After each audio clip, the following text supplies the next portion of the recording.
Salut les photographes. Alors aujourd'hui on va s'attaquer à un sujet légèrement épineux. On va parler de faut-il faire des shootings gratuits? Que tu sois photographe amateur ou photographe professionnel, tu seras ou tu as déjà été forcément confronté au sujet des shootings gratuits. Et là, il y a plusieurs écoles qui s'affrontent entre ceux qui disent qu'il ne faut jamais faire de shooting gratuit et de l'autre, des photographes qui ne font que ça quasiment. Donc qui est-ce qu'il faut croire? Est-ce qu'il faut faire des shootings gratuits? Quels sont les avantages et les inconvénients d'un shooting gratuit? Comment on doit réaliser un shooting gratuit pour être dans les clous? On va essayer de démêler tout ça ensemble, mais on verra qu'il n'y a pas vraiment de vérité absolue. Allez, c'est parti!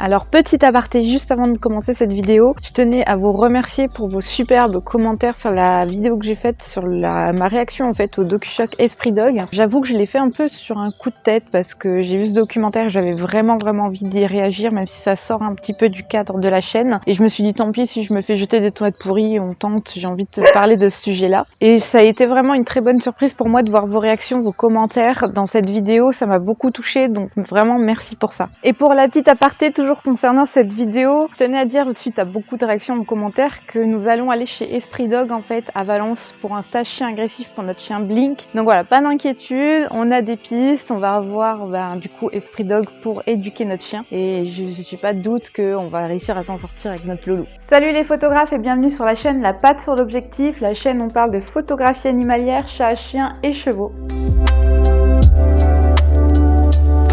Alors pour parler de shooting gratuit, on va déjà parler des avantages parce que après tout s'il y a des photographes pour faire des shootings gratuits, c'est forcément qu'il y a des intérêts à le faire. Alors le premier avantage, certainement un des plus évidents, c'est que ça permet de s'entraîner. Parce que mine de rien, quand on apprend la photographie, c'est quand même un super exercice d'aller demander à des gens extérieurs à notre cercle familial proche ou notre cercle d'amis proches pour s'entraîner à faire des photos. C'est quand même vraiment un très bon exercice. Parce que la photographie, ça reste une discipline artistique qui demande beaucoup de pratique et du coup le fait de proposer des shootings gratuits, ça permet de s'entraîner. Une autre raison de faire des shootings gratuits, c'est de développer son réseau parce qu'on rencontre énormément de monde quand on propose des shootings gratuits. Si je prends mon propre exemple, on avait organisé des journées photos canines, donc en fait il y avait plusieurs dizaines de chiens sur la journée et puis on devait être une petite dizaine ou quinzaine de photographes sur la journée. Donc les gens venaient faire photographier leurs chiens gratuitement et les photographes venaient s'entraîner gratuitement aussi et ça a permis de faire une très belle journée avec des très belles rencontres qui m'ont laissé vraiment des liens très forts derrière. Donc c'est quand même un bon moyen de réunir des gens qui ont un intérêt commun, qui ont une passion commune pour faire des belles rencontres. Mais on verra dans les inconvénients que pas que. Bon et puis il faut dire ce qui est aussi, ça donne quand même un bon boost de motivation.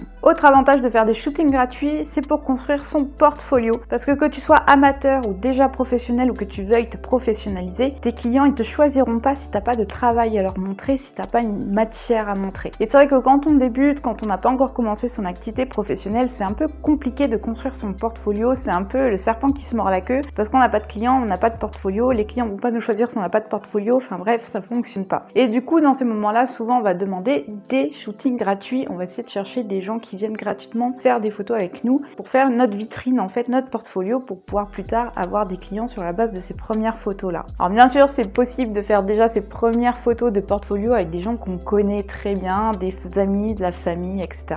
Un autre avantage aussi, c'est pour avoir les droits de publication. Alors quand on photographie des animaux, c'est très simple, les animaux n'ont pas de droit à l'image, on peut publier les photos comme on veut, on n'a pas besoin d'autorisation particulière. Par contre, dès que tu veux intégrer des humains sur tes photos, des enfants ou des personnes, peu importe, pour alimenter ton portfolio par exemple, ou tes réseaux sociaux, ou un projet photo personnel, là, il va falloir que tu obtiennes les droits d'utilisation des images avec les droits de l'image qui incombent à la personne que tu photographies. Et c'est pas toujours évident d'obtenir l'accord de ses clients parce qu'ils viennent pour des photos personnelles, des photos familiales, des photos qu'ils veulent garder dans leur cercle privé et c'est pas toujours évident d'avoir leur accord pour après que ce soit publié à grande échelle, que ce soit sur des réseaux sociaux, sur ton portfolio, etc. Et d'ailleurs moi personnellement je ne demande jamais cet accord-là à mes clients, tu ne verras jamais mes clients en photo, que ce soit sur mon portfolio ou sur mon Instagram parce que je trouve ça dérangeant de leur demander, ils sont là pour passer un moment privé, privilégié et j'ai pas envie de leur poser la question et de leur demander d'utiliser leur image en fait, je trouve ça, moi ça me met pas à l'aise et c'est pas quelque chose que j'ai envie de faire. Donc tu verras jamais mes clients sur mes réseaux. Du coup, je profite de séances soit avec des amis, soit avec de la famille où je sais qu'il n'y a pas de problème et qu'ils sont d'accord et que voilà, je les connais donc ça posera pas de problème. Ou alors vraiment des prestations gratuites que j'organiserai spécialement pour ça, où là je sais que j'ai l'accord de la personne parce que c'est convenu d'avance en fait. C'est ok, je te fais des photos gratuitement dans mes conditions, mais par contre la contrepartie c'est que les photos seront publiées et tu fais signer surtout un accord écrit, donc tu fais un contrat disant l'utilisation des photos et le fait que ce sera publié derrière et comme ça tu as le consentement écrit de la personne.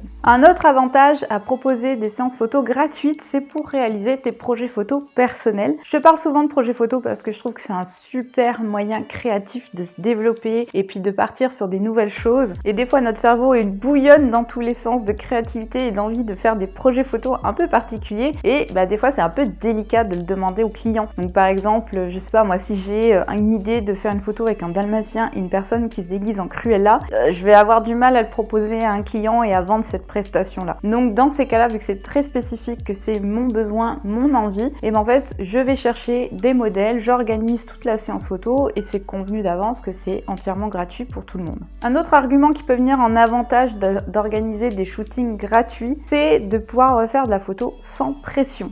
Si tu es déjà photographe professionnel, tu sais certainement que quand on devient professionnel, on se transforme en photographie pression, c'est-à-dire qu'il y a un devoir de résultat, il y a un devoir dans les délais. Généralement, on s'impose des délais quand même pour pas rendre les photos au bout de 3 mois à nos clients. Donc, ça devient une pression de faire des photos en fait. Alors, il y en a qui n'ont pas de mal avec ça, il y en a qui ont beaucoup de mal avec ça. Et du coup, le fait de proposer des shootings gratuits même en tant que professionnel, ça permet de sortir un peu de ce schéma-là et de reprendre plaisir tout simplement en faisant des photos sans aucune pression puisque la prestation est gratuite. On n'a pas de devoir de résultat, on n'a pas de devoir de nombre de photos. Bon, généralement, on essaie quand même de s'imposer des délais, c'est pas cool pour les personnes qu'on fait venir, mais ça reste quand même pas la même pression que quand on a un client, qu'on achemine vraiment de A à Z entre le premier contact et puis le rendu des photos au final, l'enquête de satisfaction, tout ça. Là, c'est plus léger, on prend juste plaisir à faire des photos qu'on a envie de faire. Un autre gros avantage pour moi des shootings gratuits, c'est que ça permet de sortir de sa zone de confort. Même si tu es professionnel, ça peut te permettre d'essayer quelque chose que tu n'as jamais testé et que tu n'oserais pas tester avec des clients parce que c'est un peu risqué de tester de nouvelles choses quand tu n'as jamais essayé avec des clients. Et ça peut être typiquement, si tu fais que de la photo de chien, d'aller t'entraîner à de la séance photo de chevaux par exemple et de demander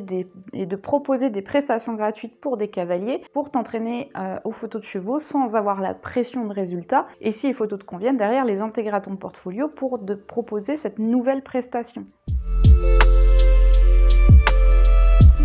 Ok, on vient de voir les avantages, mais il y a aussi des inconvénients. Le premier inconvénient, dont d'ailleurs je t'ai plus ou moins parlé dans ma vidéo sur comment devenir photographe professionnel, c'est que généralement la qualité, entre gros guillemets, de ta clientèle dépend du prix que tu vas mettre. C'est-à-dire que plus les prix augmentent et plus tu auras une clientèle de qualité, c'est-à-dire qui viendra vraiment pour ton travail, qui va respecter ton travail et qui sera pas forcément chiante entre gros guillemets encore une fois. À l'inverse, plus tes prestations sont low cost, voire gratuites, plus tu vas avoir ce que j'appelle les chasseurs de gratuit. Les gens ils sont pas là pour ton travail, ils sont pas là pour le respect que tu fais, ils sont juste là parce que c'est gratuit et qu'ils veulent profiter d'une offre gratuite. Et c'est là que tu t'avances à certains petits problèmes que beaucoup de photographes ont déjà expérimenté avec la personne qui va te réclamer les photos au bout de 2 heures d'après le shooting et qui va te harceler tous les jours pour avoir les photos vite. Tu lui auras promis 3 photos retouchées et qui va te demander toutes tes photos brutes. Celle aussi qui va publier sur Instagram avec un vieux filtre dégueulasse tes photos et sans crédit. C'est le genre de situation auquel il faut que tu t'attendes quand tu proposes de la prestation gratuite parce que tu vas être des gens qui vont pas forcément être sensibles à ce que tu fais parce que en fait ils viennent juste parce que c'est gratuit. Alors bien évidemment c'est pas une science exacte, j'ai déjà fait des collaborations avec des personnes formidables avec qui je suis restée en contact, qui avaient un grand respect pour ce que je faisais. Par contre, même si tu fais de la photographie gratuite, c'est important que tu éduques les personnes à qui tu vas travailler pour montrer que c'est du savoir-faire la photographie et qu'il faut respecter ton travail. Un autre argument qui peut être beaucoup mis en avant par les personnes qui sont complètement contre les shootings photos gratuits, c'est que ça dévalorise le métier de photographe. On est dans un monde où l'image elle est partout et elle est, on va dire, perçue comme gratuite. Après tout, il suffit de taper un mot-clé dans Google Google et tu as une tonne d'images, certaines très très qualitatives. Il te suffit de faire un copier-coller et tu obtiens des images de bonne qualité gratuitement. Et c'est vrai que dans l'idée des gens, une image c'est gratuit, c'est très accessible. On a tous des smartphones dans la poche qui font plutôt des bonnes photos et finalement une bonne photo ça peut être résumé en un clic et un filtre Instagram. Donc dans ce monde où l'image elle perd de plus en plus sa valeur, et bien quand on fait des shootings gratuits on vient renforcer encore ce côté-là, c'est-à-dire que les gens se disent bah voilà, une photo c'est vraiment pas cher, ça peut même être gratuit. Finalement la personne ok elle a acheté son matériel mais derrière c'est juste un clic. Et voilà, ça c'est une idée que les gens peuvent se faire de la photographie, du métier de photographe. Et c'est là qu'il faut être très prudent parce que c'est une réalité je pense aujourd'hui, et que tu fasses des shootings payants comme gratuits, pour moi ça fait partie de notre devoir de pédagogie en fait envers nos clients, encore une fois que ce soit gratuit ou payant, de montrer que la photographie c'est un art, que c'est un savoir-faire, que c'est une formation, que c'est un matériel coûteux et que c'est beaucoup de pratique derrière pour arriver au résultat auquel tu as droit. Donc c'est vraiment expliquer ce que ça veut dire la photographie, c'est le fait que derrière on retrait les photos, qu'elles sont retouchées dans Lightroom, dans Photoshop, qu'on photographie des images brutes et que tout le rendu derrière est le fruit de notre travail personnel et de notre expérience à nous, et aussi potentiellement de très longues heures de formation. Un autre argument qui peut être aussi très mis en avant par les personnes qui sont contre les shootings gratuits, c'est la notion de concurrence déloyale. Parce qu'après tout, il y a des photographes qui disent voilà, moi je n'arrive pas à avoir de clients. Pourquoi ? Parce qu'il y a des photographes à côté de chez moi qui proposent des shootings gratuits, en plus avec une bonne qualité de photo, et donc du coup, comment j'arrive à justifier mes tarifs auprès de mes clients ? Alors, moi je suis pas forcément d'accord avec cet argumentaire-là. Pourquoi ? Parce que quand quelqu'un propose un shooting gratuit, il y a quand même souvent pas la même qualité de photo derrière, même si des fois malheureusement ça arrive que des gens fassent des shootings gratuits avec des très bonnes qualités de photos. Mais au-delà de la qualité de la photo, il y a aussi tout le suivi et toute l'image de marque qu'on essaye de mettre derrière, et l'effort entre quelqu'un qui propose des shootings gratuits et quelqu'un qui est censé proposer des shootings payants est pas censé être la même. Donc pour moi c'est plutôt un argumentaire des photographes professionnels qui s'en sortent pas et qui se remettent pas forcément en question. Parce que finalement quand on s'en sort pas, c'est plutôt une problématique de stratégie, d'image de marque, de branding, et c'est des questions qui sont assez peu développées finalement par les photographes professionnels qui du coup préfèrent s'en prendre à une concurrence déloyale. Mais je vais te dire un truc, en fait les clients en guillemets qui vont aller chercher ces shootings gratuits là, ils ne paieront jamais une séance photo. Ils ne volent pas ta clientèle puisque c'est des personnes, elles ne viendraient jamais faire de séance photo si c'était pas gratuit. Donc finalement ces personnes là, elles t'intéressent pas, c'est pas ta clientèle. Donc cette histoire de concurrence déloyale, je suis pas d'accord avec ça. Par contre en effet ça peut faire poser des questions dans la tête des gens. Parce que si en effet la personne qui a vraiment envie d'un shooting photo, qui est prêt à payer pour ça, d'un côté il y a quelqu'un qui fait payer et de l'autre quelqu'un qui ne le fait pas payer, la personne peut quand même se poser des questions et se demander pourquoi il y a du gratuit et du très cher à côté. Et finalement elle peut décider de partir vers la personne qui est gratuite si elle ne regarde que le prix. Et c'est là que toi, ta stratégie à toi et ton branding va être hyper important parce que tu vas proposer un super packaging, tu vas proposer un super contact, tu montreras ton expérience, tu montreras ton accompagnement, ta sympathie, tu vas récolter des témoignages positifs, tout ça que la personne qui fait le shooting gratuit ne fera pas forcément. Donc la personne va être plus rassurée du résultat avec toi, va avoir envie de ton accompagnement, va avoir envie d'être vraiment avec toi en tant que photographe plutôt que l'autre même s'il est gratuit. Je te donne un exemple, je suis en train de faire construire ma maison, on a vu une tonne de constructeurs, on est parti vers le plus cher parce que c'est celui qui nous inspirait confiance et qui proposait en plus une certification de la maison.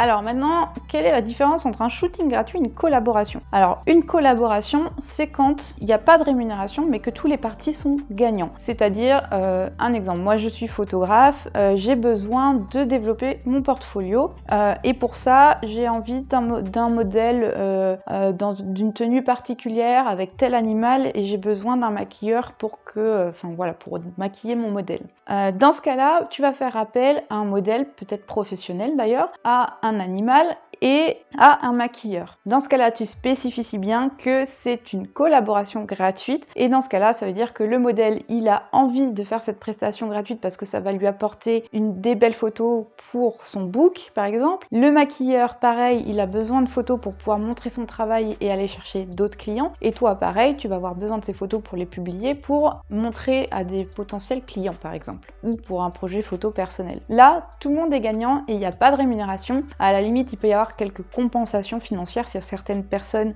dépensent de l'argent par exemple dans du matériel ou dans une location ou dans un transport. Tu peux avoir des compensations financières, mais tu vas pas gagner réellement de l'argent et faire des bénéfices sur ces shootings-là. Donc la collaboration, c'est un shooting gratuit, mais dans lequel tout le monde a des bénéfices. Par contre, tu peux aussi décider d'organiser des shootings gratuits où il n'y a pas de bénéfices mutuels. Et c'est ce qu'on appelle des belles arnaques pour toi souvent. C'est-à-dire que tu vas accepter de faire des shootings gratuits et derrière, ça ne va rien t'apporter. Ou à moins que ce soit le plaisir de photographier tes modèles, mais c'est un peu tendancieux parce que ça veut dire que les gens ils vont vraiment apprécier ton travail et que tu vas pas les faire payer alors que ton travail il pourrait mériter salaire. Et c'est là que la limite elle est un peu tendancieuse.